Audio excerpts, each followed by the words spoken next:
આ તો હજી લગન લેવાના છે. લગન તાકાત વાળી જાન જોડવી હોય ને તો દીકરાઓને હત્યાવીમાં બઠા કરવા પડે અને કરવા પડે. અમે તમારા માટે લડીએ, અમે તમારા માટે પગમાં સોલા પાડીએ, અમે તમારા માટે ઘર છોડીએ, અમે તમારા માટે અમારું શરીર બગાડીએ. અને ચૂંટણી ટાણે જો તમને કમળ વાલું લાગતું હોય તો મારા શબ્દો યાદ રાખજો. તમને બીજું કોઈ માફ કરે કે ન કરે, મારો કાળિયો ઠાકર તમને બેવડાવારી દે.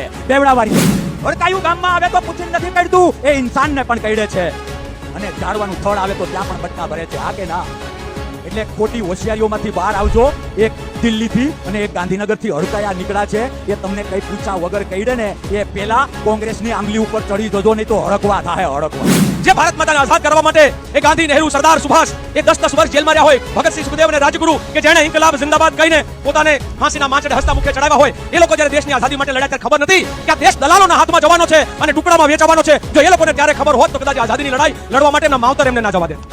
ખબર નથી કે ત્યાં જે બેહાડ્યા છે ગાંધીનગરમાં એ ધારાસભ્યો નહીં, પણ આપણે 162 દલાલોને છૂટીને મોકલ્યા છે. આ 162 દલાલો એ ત્યાં બેઠા છે, એની આપણને ખબર નથી. એટલે આપણે હજુ ઊંઘમાં છીએ. જ્યાં સુધી આ 162 દલાલોને હાકીને કાઢીએ નહીં, જ્યાં સુધી ખેડૂતને જાગૃત ના કરીએ, ત્યાં સુધી આપણને બેસવાનો કોઈ હક નથી, આપણને સુવાનો હક નથી.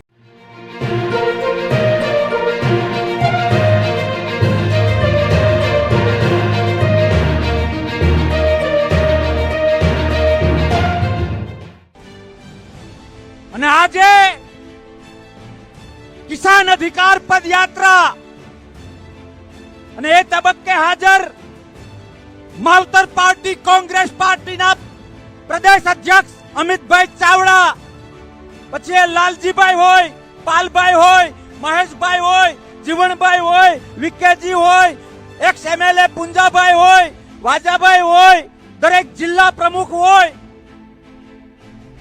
અમે ચોખ્ખે ચોખ્ખું કહેવા આવ્યા છીએ, તડકો અમને પણ નથી ગમતો, તડકો તમને પણ નથી ગમતો, પણ મારા ખેડૂતો ના હૃદય કાળા કરવાના ધંધા આ બીજેપીએ કર્યા છે ને, એના માટે ચહેરો કાળો થાય તો મંજૂર છે, મંજૂર છે. મારે તમને એ કહેવું છે કે ધર્મ શું છે.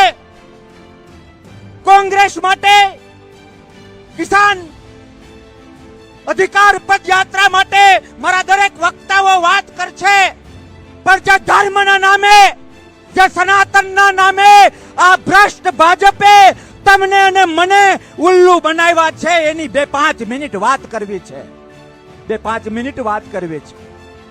ક્યાં સુધી આપણે ગેરમાર્ગે દોરાઈશું?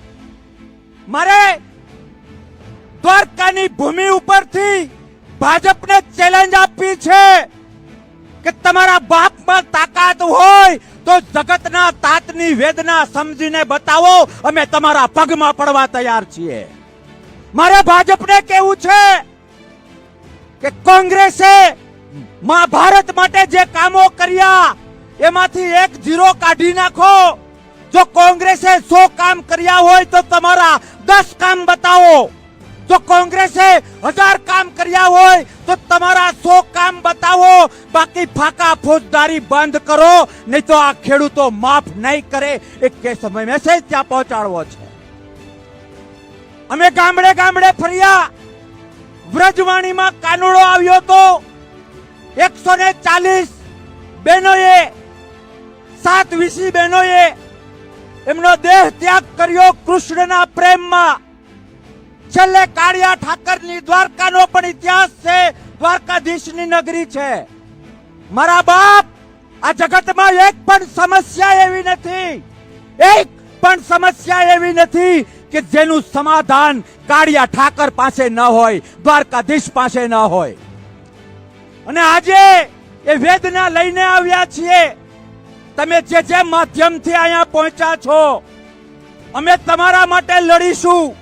અમે કૃષ્ણના ચરણોમાં જઈને પ્રાર્થના કરવાના છીએ કે હે અખિલ બ્રહ્માંડના માલિક, હે પરમ કૃપાળુ પરમાત્મા, મહાભારતમાં તે સત્યને સાચવ્યું હતું અને આજે 2026 અને પછીના વર્ષમાં બાપ, જે લોકોએ ખેડૂતોને બરબાદ કર્યા છે, મધ્યમ વર્ગને બરબાદ કર્યો છે, નાના વર્ગને બરબાદ કર્યો છે, એવી ભ્રષ્ટ ભાજપને પણ જેમ ત્યારે તે અસત્યને બરબાદ કર્યું હતું, હે બાપ, આ ભાજપને પણ બરબાદ કર.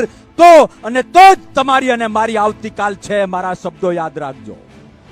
કોઈ એવું કહે છે કે દ્વારકા જવાને બાને તમે રાજકારણ કરો છો, આવું કેનારાને કેજો કે કરશન બાપુ આવ્યા અને કહેતા હતા કે જાત દીકરા તારાથી થાય કરી લે.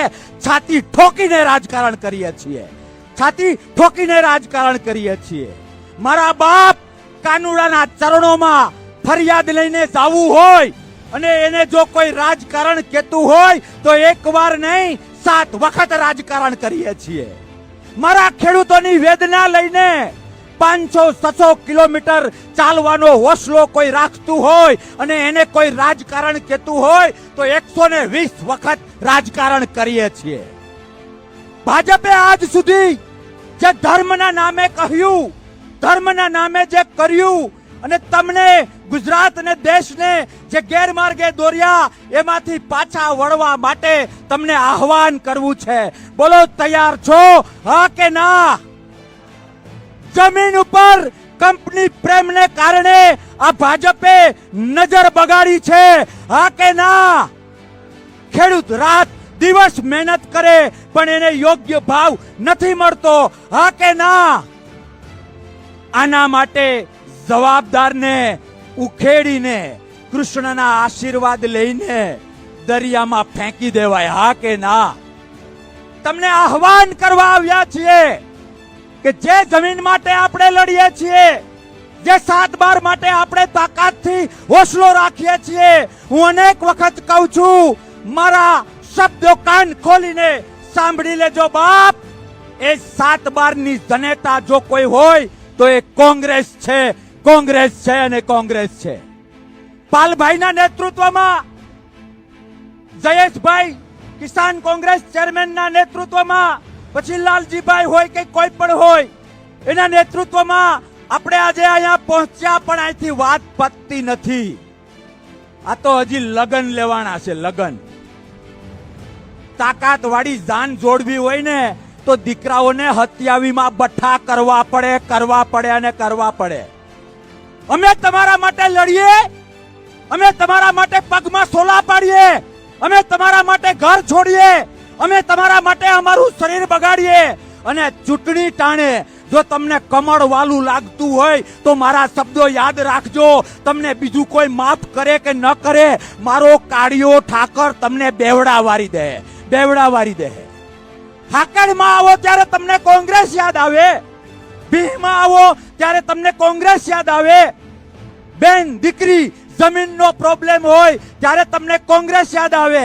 અને ચૂંટણી ટાઈમે અમારે તો આ કરવું પડે. તો ભાઈ અમે નવરા નથી, આ કોઈ નહીં કે, હું ચોખ્ખું કહું છું. હા કે ના? અમે તમારા માટે જીવ આપવા તૈયાર છીએ.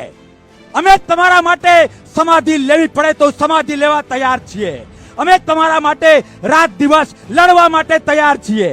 પણ હવે પછી જે કઈ ચૂંટણી આવે, બાપના હમ ખાઈને તમારે કહેવું પડશે કે હવે ભૂલ નહીં કરો, હવે એક જ પાર્ટી, માવતર party, Congress party, Congress party અને કોંગ્રેસ પાર્ટી. હા કે ના?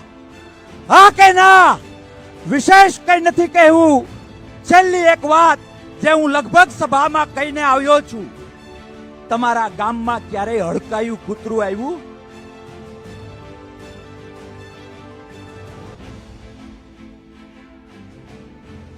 હડકાયું કૂતરું જ્યારે ગામમાં આવે ત્યારે પૂછીને કહી દે કે તું પટેલ છો કે દરબાર છો કે આહિર છો કે મુસ્લિમ છો કે વાણિયો છે કે.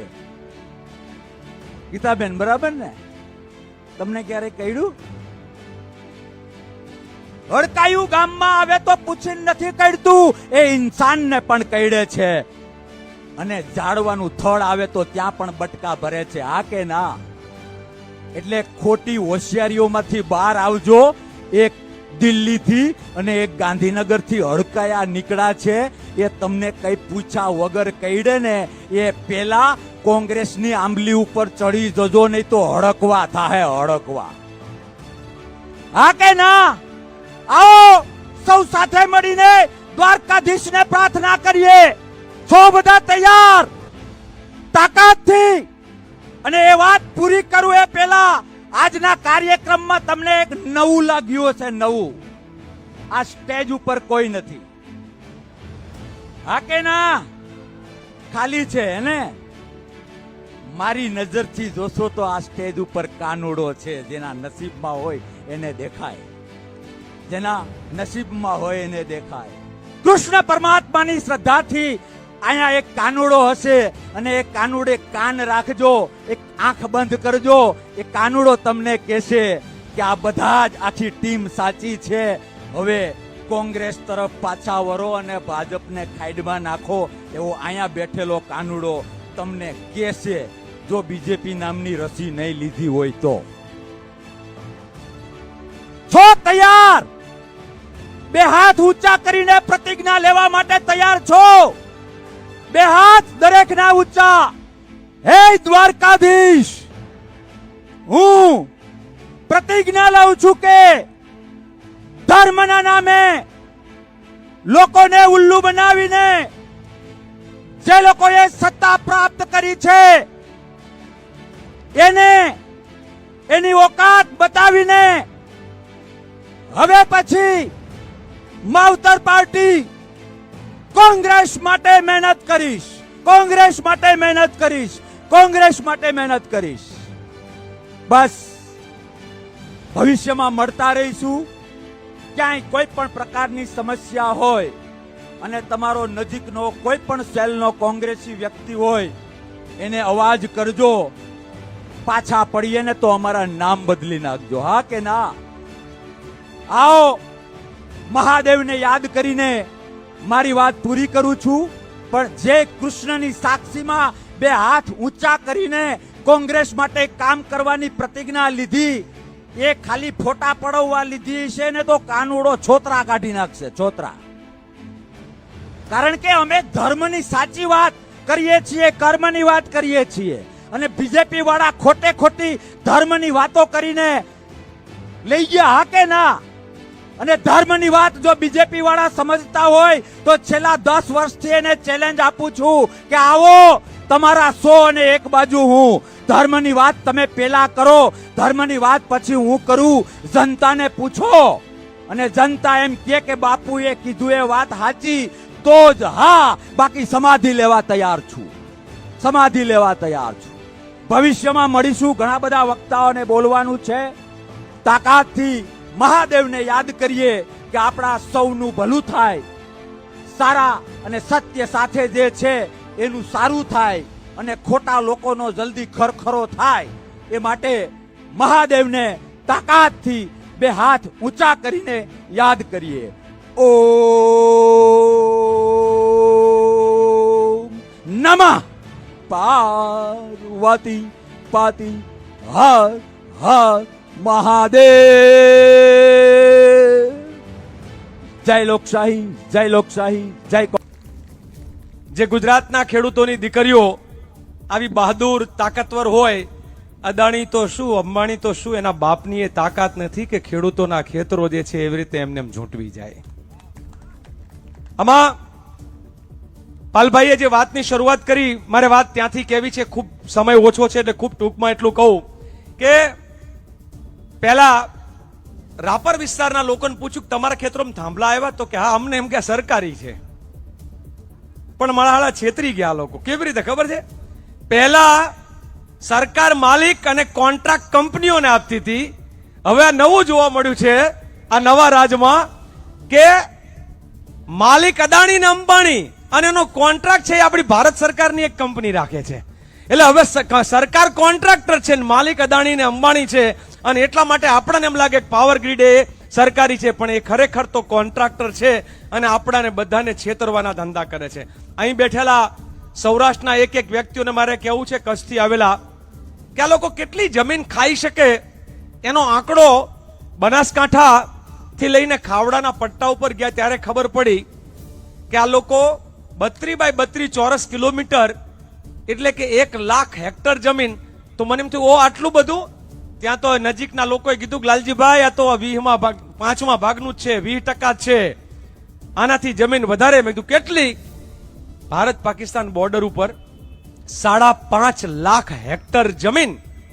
એ અદાણી અંબાણી જેવી કંપનીઓને આ આપણા નરાધમ શાસકોએ વેચી મારી છે કે જે ભારત માતા, આપણે ભારત માતા કહીને નમીએ છીએ, ધરતી માતાનો નારો બોલીએ છીએ, જે ભારત માતાને આઝાદ કરવા માટે એ ગાંધી, નહેરુ, સરદાર, સુભાષ એ 10-10 વર્ષ જેલમાં રહ્યા હોય, ભગતસિંહ, સુખદેવ અને રાજગુરુ કે જેણે ઇન્કલાબ જિંદાબાદ કહીને પોતાને ફાંસીના માંચડે હસતા મુખે ચડાવ્યા હોય, એ લોકો જ્યારે દેશની આઝાદી માટે લડ્યા ત્યારે ખબર નથી કે આ દેશ દલાલોના હાથમાં જવાનો છે અને ટુકડામાં વેચાવાનો છે. જો એ લોકોને ત્યારે ખબર હોત તો કદાચ આઝાદીની લડાઈ લડવા માટે એમના માવતર એમને ના જવા દે. એમના માવતર કે તમે કોના માટે, આ શેના માટે લડો છો? તમે જે લડીને બધું અહીંયા દેશને આઝાદ કરશો, આ જંજીરો તોડશો, એ તો કોકની ગુલામ બનીને કાર રહેવાની છે. આ ભારત માતા જે પહેલા ગોરાય અહીંયા આપણને ગુલામીમાં જકડતા, આજ આપણા જ રંગવાળા ચોરોએ આપણાને ગુલામીમાં, જંજીરમાં જકડવાનું ચાલુ કર્યું છે. આ માત્ર એક ખેતર બચાવવાની લડાઈ નથી. આ માત્ર એક ખેતર બચાવવાની લડાઈ નથી. તમે વિચાર કરો, જામનગર બાજુ જ્યારે નીકળ્યા હોય રસ્તામાં, જામનગર થી દ્વારકા આવતા હોય ત્યારે બે બાજુ મોટી મોટી દિવાલો આવે અને આગળ મોટા મોટા બોર્ડ મારેલા હોય, પ્રવેશ પ્રતિબંધિત છે. આવા પ્રવેશ પ્રતિબંધિતના એ પાટિયા કચ્છમાં લાગશે, જામનગરમાં વધારે લાગશે, દ્વારકામાં લાગશે, ગુજરાતમાં બધે લાગશે. આ ગુજરાત આપણું, અને આપણા ગુજરાતમાં આપણાને પ્રવેશની બંધી થઈ જશે. આપણી બેન દીકરીઓ નીકળી નહીં શકે, આપણા ખેતરોમાં આપણે જઈ નહીં શકીએ. ત્યાં અદાણી ને અંબાણીના થાંભલા હશે, ત્યારે આપણી દશા શું થશે? ઘણા લોકો પૂછે, જે 15 જૂને બન્યું પછી પાલભાઈના આંખમાં જ્યારે આંસુ હતા અને માઇક મેં હાથમાં લઈને કહ્યું કે પાલભાઈ, હું સમજી શકું છું, તમે હું બધા મિત્રો 6-6 મહિનાથી આપણે રાત દી ખેડૂતોને જગાડતા હતા, ગામો ગામ નાની નાની મિટિંગો કરી, ટ્રેક્ટર રેલીઓ કરી, સભાઓ કરી, અને જ્યારે એ ખેડૂતોને ખબર નહોતી કે કાયદો શું છે, એ કાયદો ક્યાંક જયેશભાઈ સમજાવે, અલગ અલગ લોકોએ સમજાવ્યું અને ખબર પડી કે દેશનો કાયદો તો એવું કે છે બજાર ભાવના 4 ગણા આપવા પડે. દેશનો કાયદો એવું કે છે કે કલેક્ટરે ગામમાં આવીને સુનાવણી કરવી પડે. દેશનો કાયદો તો એવું કે છે કે જ્યાં સુધી 80% ખેડૂતો સહમત ના હોય ત્યાં સુધી એ ગામની જમીન લઈ ના શકાય. આજની આ સરકાર અને ખાસ કરીને કલેક્ટરો, એસપીઓ એ બધું જ કાયદાઓને ઘોળીને પી ગયા છે અને મન ફાવે એવા હુકમો કરે છે. ત્યારે આપણે એટલા માટે નિરાશ કે નારાજ ના થવાય, એના માટેનું એક ખૂબ ટૂંકું ઉદાહરણ આપીને મારી વાતને હું પૂરી કરીશ. એક અંગ્રેજ આઝાદીના જંગ વખતે મહાત્મા ગાંધીના ઝોપડીએ રાત્રે પહોંચ્યા 9 વાગે. મહાત્મા ગાંધી સુતા હતા.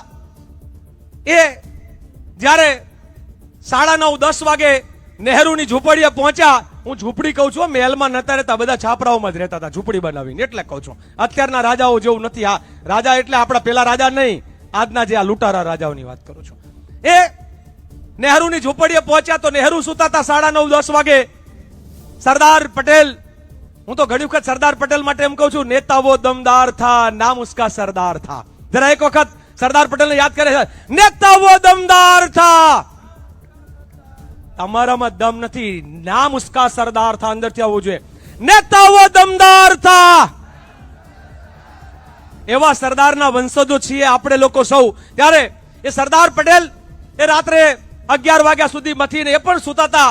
એ પત્રકાર આગળ જાય છે.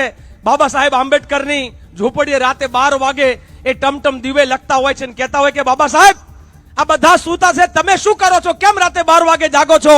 ત્યારે કહ્યું તું બાબા સાહેબે કે મારો સમાજ ઊંઘે છે ને એટલે મારે જાગવું પડે છે.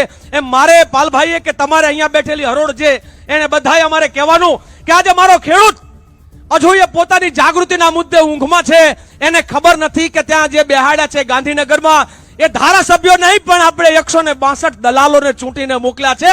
આ 162 દલાલો એ ત્યાં બેઠા છે, એની આપણને ખબર નથી, એટલે આપણે હજુ ઊંઘમાં છીએ. જ્યાં સુધી આ 162 દલાલોને હાકીને કાઢીએ નહીં, જ્યાં સુધી ખેડૂતને જાગૃત ના કરીએ, ત્યાં સુધી આપણને બેસવાનો કોઈ હક નથી, આપણને સુવાનો હક નથી. એટલે આ સમજણ સાથે આપ સૌને એવું કહેવા માટે આવ્યા છીએ, 1, 2, 3, 4, 5 લાઈન નહીં, ગુજરાતમાં 100 લાઈન, 1.5 લાખ થાંભલા, 58 લાખ વીઘા જમીન આ રાક્ષસી કંપનીઓ ખાઈ જવાની છે. અને એટલા માટે આજ મારું નહીં જતું હોય, તમારું જતું હશે, કાલ બીજાનું જતું હશે. આપણે સૌ મળીને લડીએ, એ જ આશા અપેક્ષા સાથે આપ સૌનો ખૂબ ખૂબ આભાર.